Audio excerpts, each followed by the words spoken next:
Bismillahirrahmanirrahim. Assalamualaikum warahmatullahi wabarakatuh. Dan juga salam sejahtera and a very good morning to members of the press and all of you here.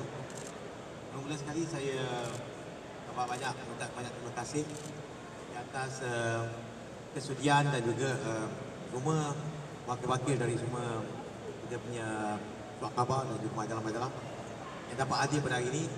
Kita berterima kasih lah kerana I think you'll be working very hard to cover all our show today, and I think JDM pun very proud today. We can see that with our new dress, it's the first time today pada satu bulan ni kita memakai kita punya baju celuring digital baru nombor 4 JDM yang akan kita akan menjadi kita punya new image and new face of JDM.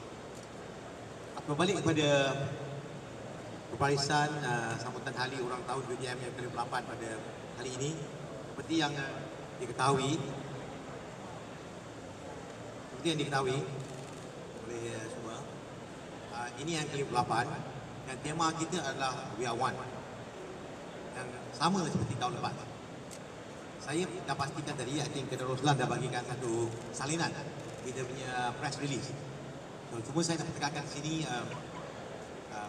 kita JDM ni tak lagi daripada kita punya hala tuju visi dan misi kita untuk menentukan ruang angkasa, ruang udara negara sentiasa terpelihara dan sovereignty and also tidak ada ganggu gugat pada kedudukan di ruang angkasa udara ini, ruang angkasa Malaysia di mana saja di seluruh pelosok tanah air. Itu adalah tugas visi dan misi JDM. Selain dari itu juga, saya ingin juga menyampaikan dan seperti yang saya sampaikan semasa ucapan ulang tahun saya tadi, kita mempunyai beberapa trust, landasan yang kita perlukan. Intipatinya saya telah berikan. Pertama sekali kita tentukan kesiapsiagaan aset, semua aset-aset JDM, baik pesawat, baik sistem-sistem radar kita, sistem air traffic kita dan all peralatan-peralatan kita, baik yang ground support, elektronik, simulator kita semua mesti berada di tahap yang tertinggi dari segi kesediaan dan juga dari segi kesiapsiagaannya. Itu menjadi matlamat utama JDM. Dan selain dari itu, yang keduanya ialah skill and kompetensi anggota warga JDM kita nak bertingkatkan. Kita menentukan modal insan kita sentiasa berada di tahap tinggi dari segi kepakaran mereka dalam apa bidang, baik kejuruteraan, baik material, admin, air traffic, air defense dan semua sekali masuk jurubang kita semua mesti berada di tahap kepakaran yang tertinggi. Kerana kita pasti teknologi dan peralatan-peralatan elektronik yang kita akan dapati yang ada sekarang dalam inventory kita dan yang akan kita dapati memerlukan tenaga human resource yang agak tinggi dari segi kepakaran mereka. So, strategi kita dalam human resource ni ada beberapa perkara. Pertama sekali, dari segi kejuruteraan kita telah membuat beberapa perubahan dari segi latihan kita, di mana kita telah membuat outsourcing dengan Universiti UniKL untuk melatih, untuk mengajar anggota kejuruteraan kita. Kita juga telah membuat beberapa kerjasama dengan politeknik untuk mendapatkan diploma kaki terbang untuk anggota-anggota teknikal kita. Dan selain dari itu juga kita punya juruterbang, baik anggota material, anggota admin dan air traffic, kita dah banyak menggunakan simulator and computer based training dalam latihan kita. Dan yang ketiganya, kita menentukan memaksimumkan sumber sedia yang kita ada, our resources in-house. We want to achieve more with less. Of course, dalam keadaan kekuatan kewangan sekarang ini banyak cabaran, but however kita nak belanja dengan berhemah dan kita tentukan jadi keterisan. Whatever we need, the priority must be given. Dan atas ini juga kita telah strategize kita punya penerbangan. Hours, pilot, skill and kepakaran juruterbang based on hours, achieve the number of hours you fly. The more you fly, the more skillful you become. It's just kita tahu tu dia punya directly proportional. However, kadang kerana kewangan kita juga ada limitasi dari segi untuk tentukan berapa pesawat yang kita boleh available untuk menentukan kita punya kepakaran. So kita strategize how many hours squadron needed, we have to fly based on hours, based on availability. So, jadi kita mendapat maximum and optimum output, optimum result daripada hours yang kita tetapkan. It's a new strategy kita. For instance, if we have 10 aircraft, so do we need 10 aircraft? Maybe we need only 7 aircraft to ensure that we can do our job and can do our high level training. So that's it. So ini akan dapat kurangkan kos dan lebih efektif. Jadi kita selang-selikan tahu. That is all the thing. Last thing is leadership, dari segi kepimpinan dan juga good governance. Of course, it's very important leadership. Kita tu terapkan leadership dari peringkat bawahan. Kita ada satu program kita panggil senior NCO leadership program, di mana empowerment diberikan kepada senior NCO untuk di peringkat bawah supaya mereka dapat memimpin anggota daripada bawah hingga ke atas. Good governance mean kita adhere to procedure, kita adhere to manual, kita tu SOP kita, dan directive dikeluarkan supaya mereka dapat menjalankan tugas dengan baik, dengan betul, tepat dan ikut lunas yang kita nak. I think these are all the aspect-aspect yang kita perlukan. So, jadi I think so this year we try to implement it. Kita nak implement dan action plan kita perlu dibuat.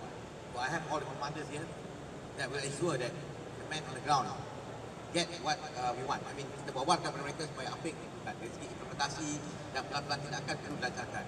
Dan kita juga perlukan mereka membuat sistem maklum malas kepada kita. Apakah feedback on all the program yang dijalankan, sama ada kita perlu tambah baik or good or not or bad, dan kita boleh buat perubahan. Dan plus enforcement. Enforcement ni dari segi disiplin, dari segi penguatkuasaan undang, penguatkuasaan disiplin, supaya there is orderly flow of anggota kita. And last not least, kita juga ada konsep TC lah. TC squared. Okay. Take care and take charge of your men. You must take care of your men and take charge of all what they do.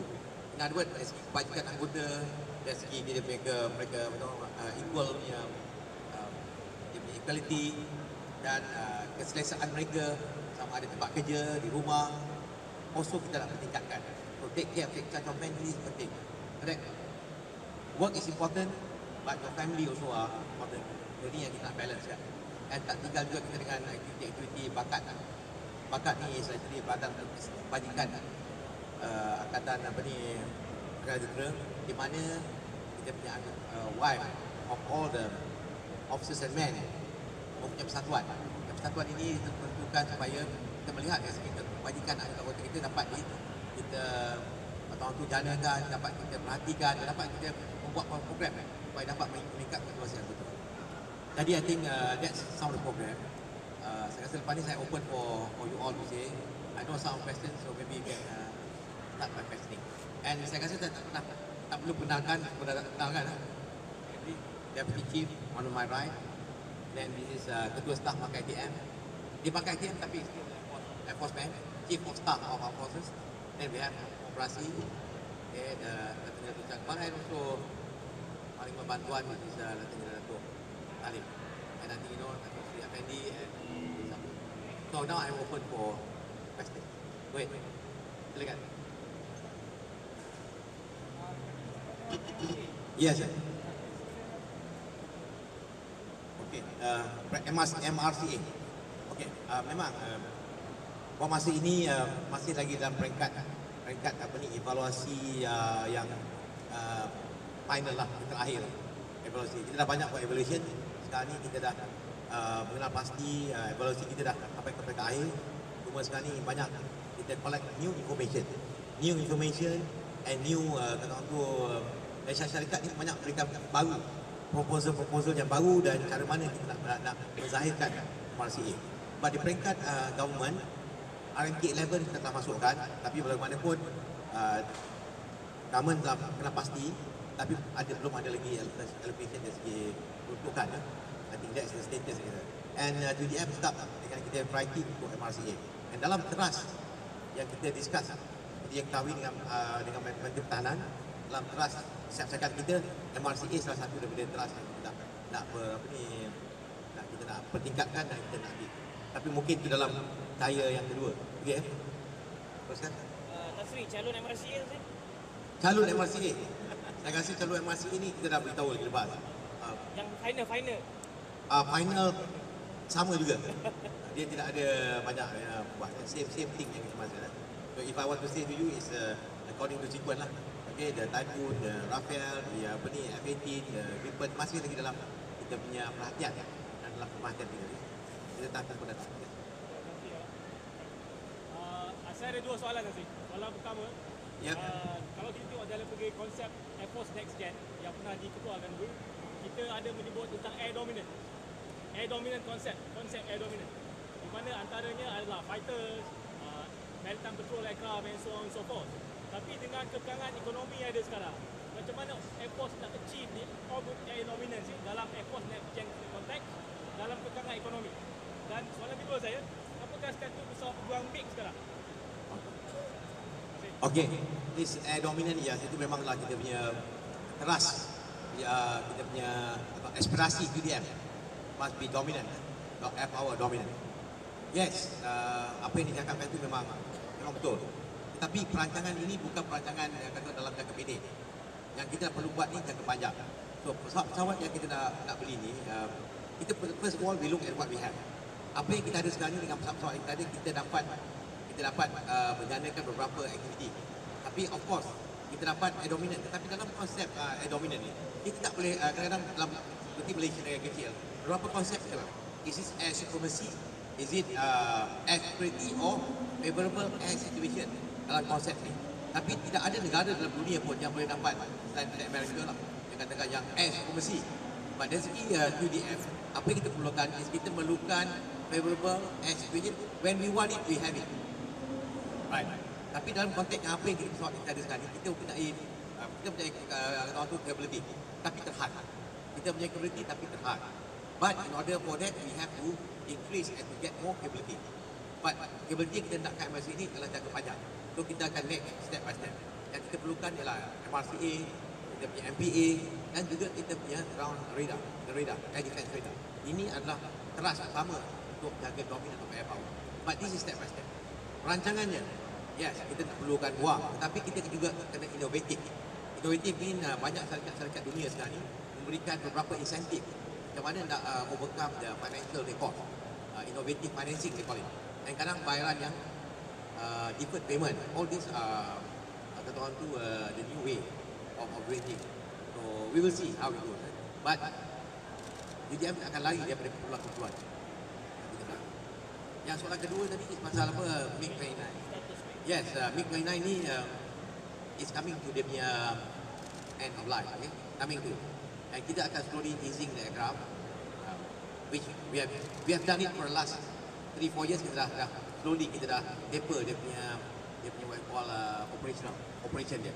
So slowly kita akan buat apa ni, pesawat akan slowly kita akan phase out.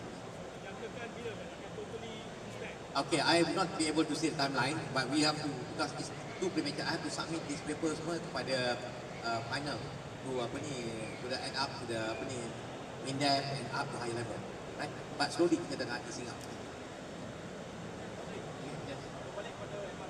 Yeah.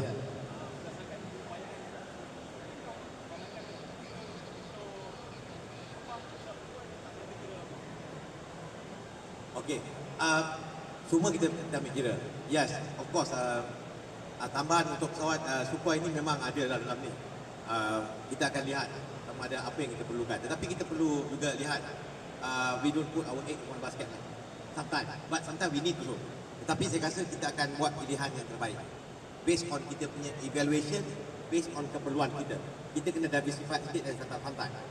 Although sometimes kita rasa, of course, dari segi teorinya, good lah, you have the facilities, we get more, it could be better. But sometimes kita ada nak juga yang lain, yang mempunyai variant, yang mempunyai capability yang berlainan. Okay? Anything more? Just for your input also, kita punya pesawat A400M yang ketiga, insyaAllah pada bulan Jun ni, tengahan bulan Jun ni, kita mungkin akan dapat menerima pesawat yang ketiga. Dan PC-7 Mark II, another 5 aircraft should be coming by August and September. In fact, the earliest will be June. Should be arriving today, I was told. You can see the different color of the new P7 Mark II. So by June we have got, by end of July, August we get 5 aircraft. And slowly nanti P7 Mark I, ataupun kita panggil yang lama tu, slowly kita pun akan membuat phase out. So kita akan gunakan dengan P7 Mark II bagi latihan penerbangan. EC-120, pesawat yang kita outsource untuk latihan basic helicopter training pun kita dah dapati 3 awak sekarang ni, and the final figure is 5 aircraft, 5 to 6, but by August, September we should get the full force, and we will start training of, we are doing now, the training of our helicopter pilot, basic helicopter pilot on the EC-120, is outsourced. Dan kita juga now, Alouette pun kita akan slowly phase out for the 50 years. Next thing is kita punya mata-mata lain yang akan tiba. Starstreak tu is ITM, but Air Force pun akan dapat. But kita juga tengah mengubah sikit konsep kita pada outsourcing and also PBC untuk performance based contracting. So kita tengah mengubah hal tuju kita dari segi maintenance of asset kita menggunakan kaedah performance based contracting. So in other words now kita mungkin lebih outsource, but we want result. So we pay, but we want that. Dekat Alostar pun yang EC-120 helicopter training is pay by the hour. You provide us the maintenance, we fly the aircraft, we pay based on the hours that you can provide. So these are the things. Okay, anything more? Yes. Yes.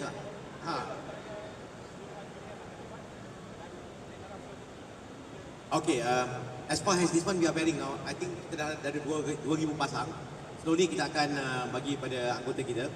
Hopefully within this year, everybody will be able to wear this dress immediately, and akan menjadi kita punya new punya dress for number 4. So kita akan buat tu. Kita kena buat contract and then kita buat ni. So insyaAllah by within this 3 months to 6 months kita akan dapat baju baru. So you can see how do you like it? I want to ask you, how do you find? Okay, nak tahu. Dah biasa kan? Tapi macam mana rasa? Mana okey. Untuk Pascal ada combat shirt dia tak? Ha? Untuk Pascal ada combat shirt dia tak? Sebab dia pakai body armor. Kalau pakai dress dia ni kan panas kalau pakai body armor. Tapi tak apa. Ini lagi better, tak bawa panas saya sebut. Tapi kalau dah pakai body armor. Tapi kita tak pakai yang rank tengah satu tu lah. Oh. Air Force maintain tradition. Maintain tradition Datuk Udara. Yes, okay. Last question. Yes. Dengan keadaan ekonomi sekarang and so on and so forth, adakah Air Force masih akan maintain 18 unit MRCA atau akan reduce? Okay. Our requirement is 18 MRC. That's it. Regardless, still going to stick 18 is our target and our requirement. Whatever it is, the rest is subjective. But definitely for sure we want 18. That's it. Okay. So lain saya tak apa. Cuba again saya ucapkan terima kasih. Question yang tanya oleh ni tadi berkenaan dengan upgrading, yes. Kita akan upgrade beberapa pesawat. Pertama sekali Nuri is already ongoing now. Kita tengah buat dia punya upgrading process. Dan pesawat Hawk also is now ongoing the process. Pesawat C-130, yes. Memang upgrade tapi ada sedikit technical punya issue. So belum dapat lagi kita mantapkan. But it is going on. InsyaAllah. Going on lah. Lain tu InsyaAllah kita akan cuba setiap payah untuk mendapatkan aset quality supaya 3M menjadi satu organisasi yang unggul, credible dan as you see just now, air power dominant. So again saya ucapkan terima kasih kepada semua saudara dan saudari yang dapat hadir pada hari ini. Enjoy the show afterwards and this morning. Sekian, wabillahi taufiq, wassalamualaikum warahmatullahi wabarakatuh. We are one, sentiasa di atas saya. Thank you very much.